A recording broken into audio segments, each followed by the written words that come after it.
Hello there, beautiful beings, beautiful humans. I want to welcome you to this safe place. I've got a really beautiful story I'd like to share with you today.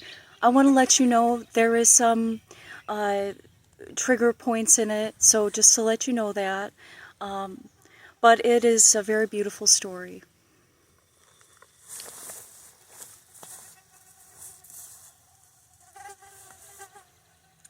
This is from the Keys of Happiness, Reader's Digest Guide to Successful Living. So they put a bunch of stories from their magazines in here, and this particular one really hit home for me years back.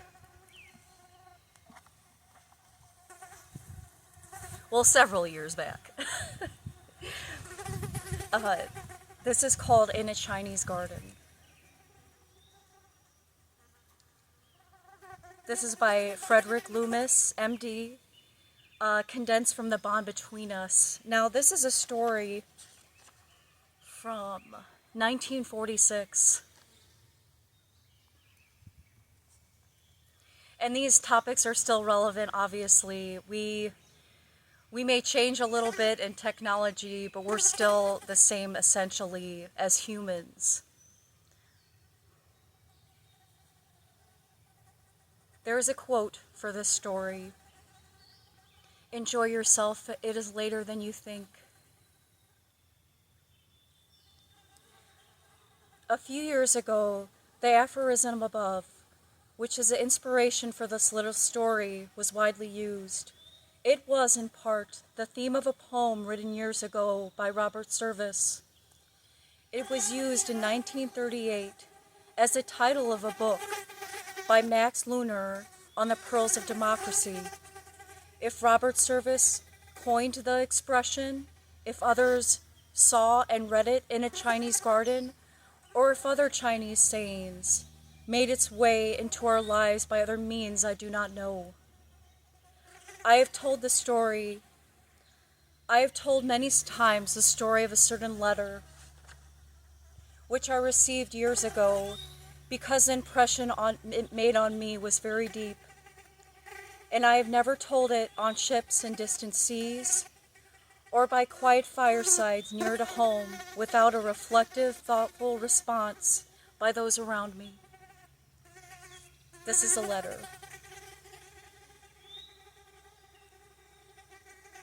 Peking, China. Dear Doctor, please don't be too surprised by getting a letter from me. I am signing only my first name. My surname is the same as yours. You won't even remember me. 2 years ago, I was in your hospital on care of another doctor. I had lost my baby the day it was born. That same day, my doctor came to see me, and as he left, he said, "Oh, by the way, there's a doctor here with the same name as yours who noticed your name on the board and asked me about you. He said that he would like to come see you because he thought you might be a relative. I told him you had lost your baby, and I didn't think you would want to see anybody, but it was all right with me. And then in a little while you came. You put your hand on my arm and sat down for a moment by my bedside. You didn't say much of anything, but your eyes and your voice were kind, and pretty soon I felt better. As you sat there, I noticed that you looked tired and that the lines in your face were very deep.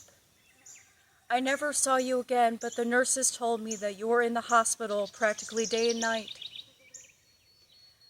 This afternoon, I was a guest in a beautiful Chinese home here in Peking. The garden was enclosed by a high wall, and on one side, surrounded by twinning red and white flowers, was a brass plate about 2 feet long. I asked someone to translate the Chinese characters for me. They said, "Enjoy yourself. It is later than you think." I began thinking about it for myself. I had not wanted another baby because I was still grieving the one I lost. But I decided that moment that I would not wait any longer. Perhaps it may be later than I think, too. And then, because I was still thinking of her, I thought of you and the tired lines on your face and the moment of sympathy you gave me when I so needed it. I don't know how old you are, but I am quite sure that you are old enough to be my father. And I know that those few minutes with you spent with me meant little or nothing to you, of course, but they mean a great deal to a woman who is so desperately unhappy. I am presumptuous as to think that in turn I can do something for you too. Perhaps for you it is later than you think. Please forgive me, but when your work is over, on the day you get my letter, please sit down very quietly all by yourself and think about it. Marguerite. Usually I sleep very well when I'm not disturbed by the telephone. But that night I woke up a dozen times seeing the brass plate on the Chinese wall.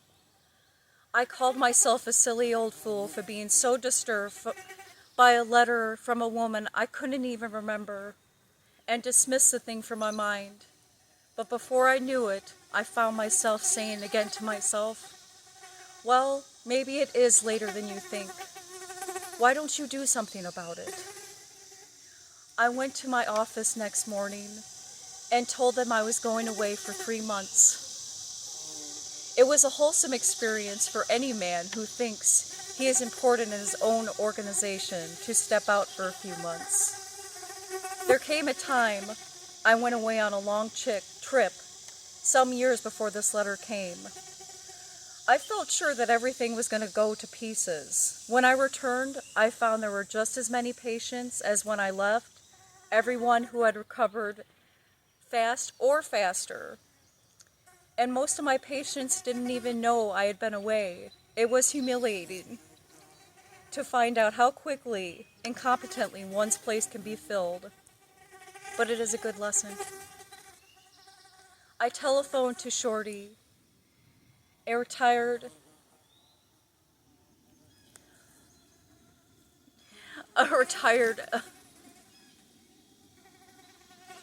colonel. I tried to think of how to pronounce that. I'm so sorry. I telephoned to Shorty, a retired colonel, who is perhaps my closest friend, and asked him to come to my office. On his arrival, I told him that I wanted him to go home and pack a grip and come down to South America with me. He replied that he would like to, but he had so much to attend to in the next few months that it was out of the question to be away for even a week. I read in the letter. He shook his head. I can't go. He said, of course I'd like to, but for weeks now I've been waiting to close a deal.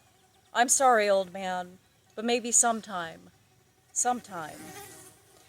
His words came more slowly. What was that thing that woman said? It's later than you think. Well, he sat quietly for a moment. Neither of us spoke.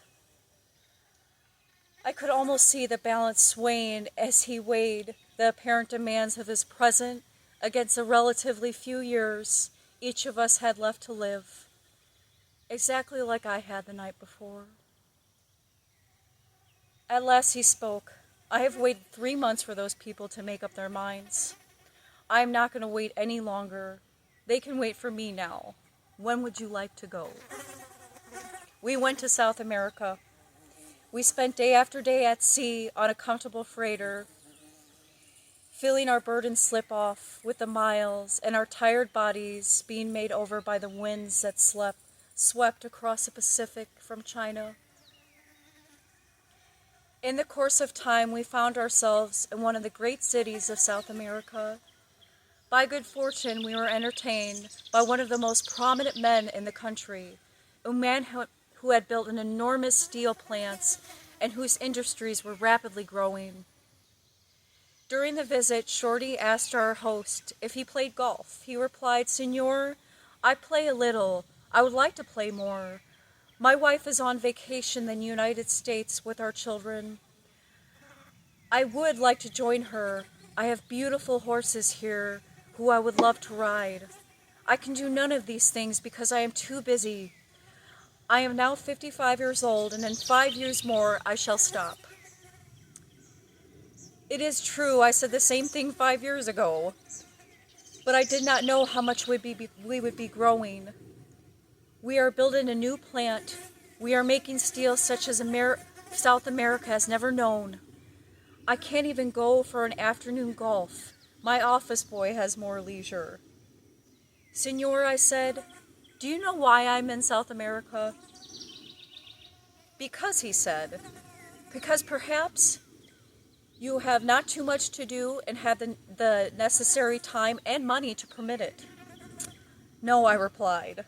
I have a great deal to do, and I do not have too much of time or money. We are sitting here on your lovely terrace because a few weeks ago, a girl whom I would not know if I saw her looked at a brass plate on a Chinese wall in the city of Peking in the heart of China. I told him the story. Like Shorty, he made me repeat the words. Enjoy yourself, it is later than you think.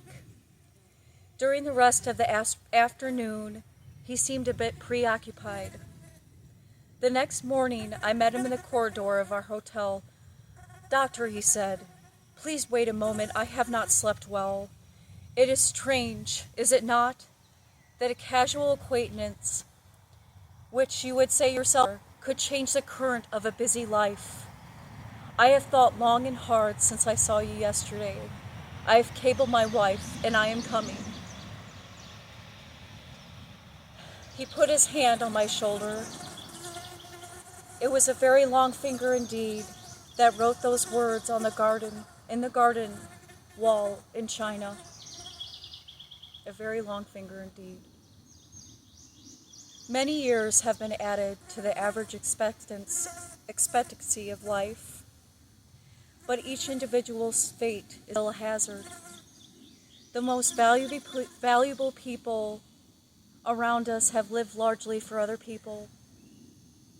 This seems the time to remind them that they will have many more years and happier ones to do good for others if they start right now to do something good for themselves, to go places and to do things that they have been looking forward to for years, to give those that love them the happiness of seeing them enjoy some of the rewards of which they have earned, to replace competition with a bit more contemplation.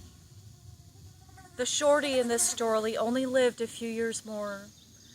I spent the last hours by his bedside, over and over again. He said, Fred, I am so happy that we went to South America together. I thank God that we did not wait too long.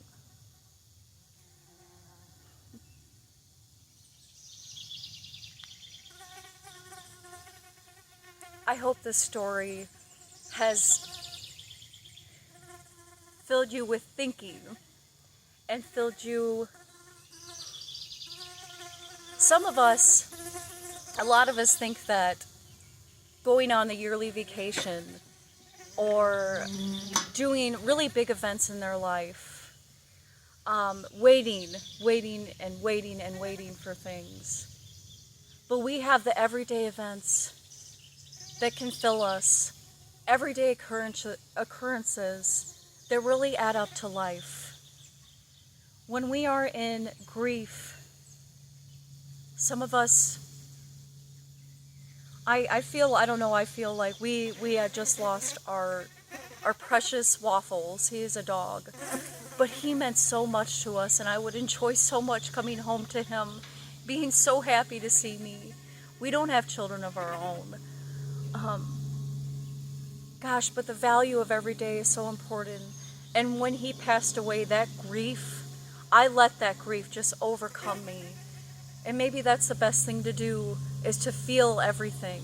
To feel everything. We humans have so many emotions. It's just, and we don't think that we're strong.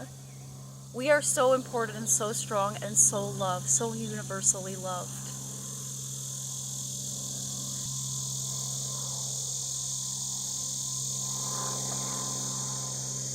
I have found a quote by Robert Service that I'd like to read to you. Some praise the Lord for light, the living spark. I thank God for the night, the healing dark. Never underestimate how powerful and how wonderful you are. If you are human, you are here for a reason. And we're all equally important. I wish you lots of love and to feel everything. I hope that's value to you. I'm not a teacher by any means. I'm just a girl, so I hope this means a lot to you, and I wish you lots of love on your journey.